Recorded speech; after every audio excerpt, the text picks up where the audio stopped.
وزیر اعظم کی مداخلت پر پنجاب میں گندم کا بحران حل۔ وزیر اعظم نے سرکاری گوداموں میں پڑی گندم فوری مارکیٹ میں لانے کا حکم دے دیا۔ سستے بازار کھول کر لوگوں کو آٹا فراہم کرنے کی بھی ہدایت۔ آٹا سستا دینے کے لیے 35 ارب کی سبسڈی دینے کے احکامات دیے گئے۔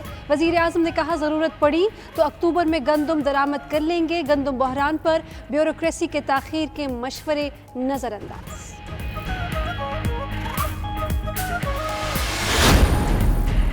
وزیر اعظم کا ٹڈی دل کے خاتمے کے لیے لوکسٹ کنٹرول سینٹر کا دورہ۔ Army chief general Qamar Javed Bajwa بھی ہمراہ تھے۔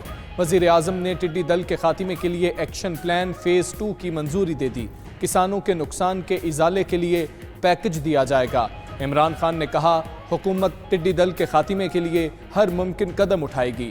وفاقی اور صوبائی حکومتوں کو متفقہ کوششیں کرنا ہوں گی۔ وزیر اعظم کا ٹیم کی پرفارمنس پر سمجھوتا نہ کرنے کا فیصلہ۔ تاخیری حربوں پر کسی کو رعایت نہیں دی جائے گی۔ اعلیٰ افسران کو کہہ دیا کارکردگی دکھائیں ورنہ گھر جائیں۔ اپنی ٹیم پر بھی واضح کر دیا وزارتیں ہوں یا ڈویژن، حکومتی امور میں کوتاہی یا تاخیر برداشت نہیں کروں گا۔ بریفنگ نہیں، اب اپنی ٹیم کی کارکردگی دیکھوں گا۔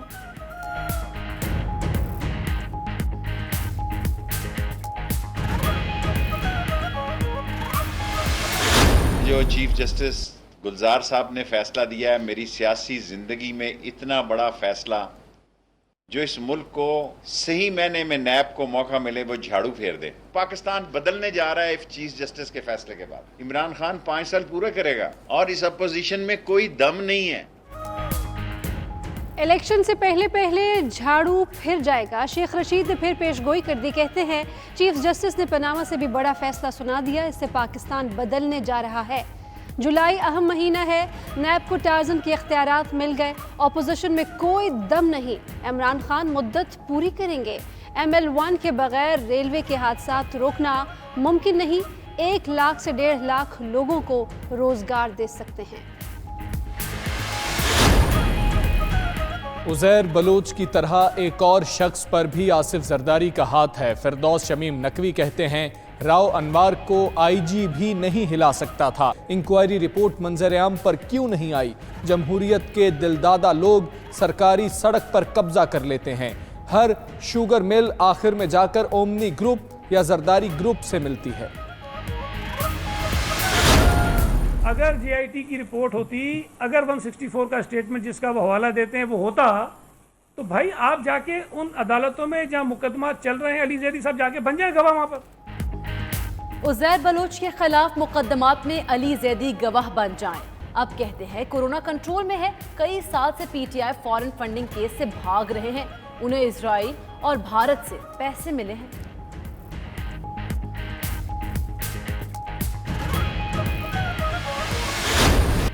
کراچی میں لوڈ شیڈنگ اور اوور بلنگ کی شکایات پر نیپرا میں عوامی سماعت۔ نیپرا نے مسائل حل کرنے کے لیے 4 رکنی کمیٹی بنا دی کہ الیکٹرک کی تقسیم اور پیداوار سمیت دیگر تفصیلات بھی طلب۔ چیئرمین نیپرا توصیف H فاروقی نے کہا نجکاری کے باوجود کہ الیکٹرک میں بہتری نہیں آ رہی، وفاقی اضافی بجلی فراہم کر بھی دے تو آپ کی صلاحیت نہیں ہے کہ الیکٹرک کے CEO مونس الوی کی سماعت چھوڑ کر چلے جانے پر چیئرمین نیپرا کا اظہار برہمی۔ سیاستدانوں اور شہریوں کا احتجاج کہ الیکٹرک ٹھیک نہ ہوا۔ کراچی میں لوڈ شیڈنگ کا دورانیہ 10 گھنٹے تک پہنچ گیا۔ کورنگی، لانڈھی، ملیر، قائد آباد، لیاقت آباد میں طویل غیر اعلانیہ لوڈ شیڈنگ۔ سولجر بازار، صدر، Gulshan Iqbal, FB area, north ناظم آباد میں بھی گھنٹوں بجلی غائب۔ جماعت اسلامی کے 100 سے زائد مقامات پر مظاہرے، شہریوں کا کہ الیکٹرک سے جان چھڑانے کا مطالبہ۔ اسلام آباد میں JUI کے دھرنے پر کچھ لوگ دھاوا بولنے کے حامی تھے۔ چودھری شجاعت حسین کا بڑا انکشاف، کہتے ہیں عمران خان سے جا کر کوئی بات کرنے کو تیار نہیں تھا۔ چودھری پرویز الہی سے کہا گیا عمران خان سے بات کریں۔ ابھی آپ کو براہ راست کراچی لیے چلیں گے، جہاں پر رہنما تحریک انصاف فردوس شمیم نقوی اس وقت میڈیا سے گفتگو کر رہے ہیں۔ اس بیماری کا نام کرپشن اور کرپشن کا بادشاہ آصف زرداری ہے۔ اس کے خوف اتنا زیادہ ہے کہ لوگ گھبراتے ہیں، خاص طور پہ وہ لوگ جو اندرون سندھ رہتے ہیں، وہ افسران کو پتہ ہے کہ کیا ہوگا۔ بڑے چیلنجز کی بات ہوتی ہے۔ یہ میڈیا موجود ہے اور میڈیا کو چیلنج دیتا ہوں کہ جائیے ہر اس گھر کی تاریخ معلوم کیجئے جو بلاول ہاؤس کے ارد گرد ہے، اور معلوم کیجئے کہ اس کا مالک، اس نے گھر کس کو بیچا۔ لارمس کا ریکارڈ لائیے اور دکھائیے کہ کس شخص نے خریدا اور کتنے میں خریدا۔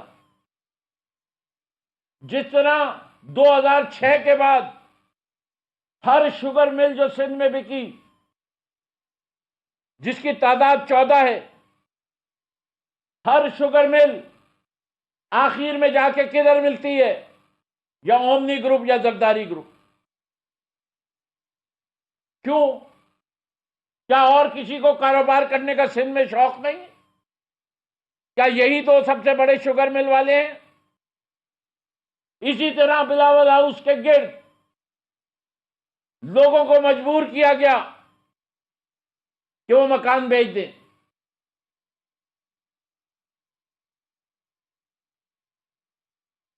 اگر یہ بات شہر کراچی میں زبان زد عام تھی، اس پورے شہر کراچی نے دیکھا کہ جمہوریت کے دلدادہ لوگ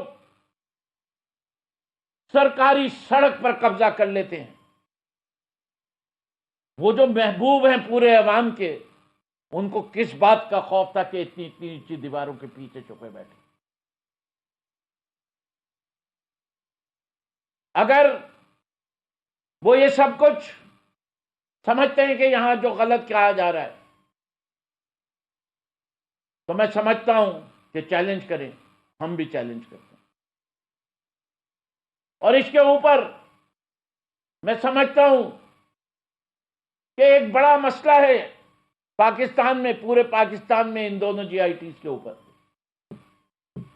کہ لوگوں کا اعتبار ختم ہو رہا ہے رول آف لا پر اور انصاف پر۔ جب 300 لوگوں کو جلا دیا جائے اور انصاف نہ ہو، تو ایک عام شخص کا اگر مرڈر ہوگا تو اس کو کتنے دنوں میں انصاف ملے گا؟ یہ اتنا بڑا سوالیہ نشان ہے جو ہر پاکستانی گھر میں آج پوچھا جا رہا ہے۔ پھر دیکھتے وہ ہیں کہ ایک اور شخص بھی ہے جس کے اوپر ہاتھ تھا زرداری صاحب کا، جس طرح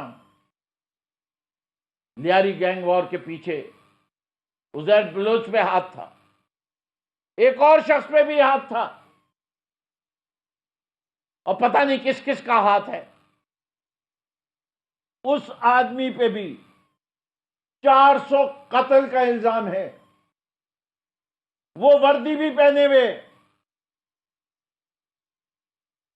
راؤنوار اس کا نام ہے، وہ ایس پی تھا جس کو آئی جی بھی نہیں ہلا سکتا تھا۔ ایسی پولیس فورس جس میں ایک چھوٹا افسر اس کو ہلا نہ سکے، وہ پولیس کا نظام کیسا؟ یہ جو بڑی بڑی باتیں کرتے ہیں سعید غنی صاحب آ کے، اور مرتضی وہاب بی ایم ڈبلیو، ذرا مجھے یہ تو بتا دیں کہ مرتضی بھٹو کے قاتلوں کو کیوں نہیں پکڑا گیا؟ اس کے اوپر جو انویسٹیگیشن ہے اس کو پبلک کیوں نہیں کرتے؟ بتائیں، وہ تو پولیس کی گولیوں سے مرا تھا۔ سوال یہ میں پوچھتا ہوں کہ آؤ بتاؤ کہ پولیس کے آپریشن کا آرڈر کس نے دیا تھا؟ رہنما تحریک انصاف فردوس شمیم نقوی پریس کانفرنس کر رہے تھے۔ اور مرتضی وہاب بی ایم ڈبلیو، ذرا مجھے یہ تو بتا دیں کہ مرتضی بھٹو کے قاتلوں کو کیوں نہیں پکڑا گیا؟ اس کے اوپر جو انویسٹیگیشن ہے اس کو پبلک کیوں نہیں کرتے؟ بتائیں، وہ تو پولیس کی گولیوں سے مرا تھا۔ سوال یہ میں پوچھتا ہوں کہ آؤ بتاؤ کہ پولیس کے آپریشن کا آرڈر کس نے دیا تھا؟ رہنما تحریک انصاف فردوس شمیم نقوی پریس کانفرنس کر رہے تھے۔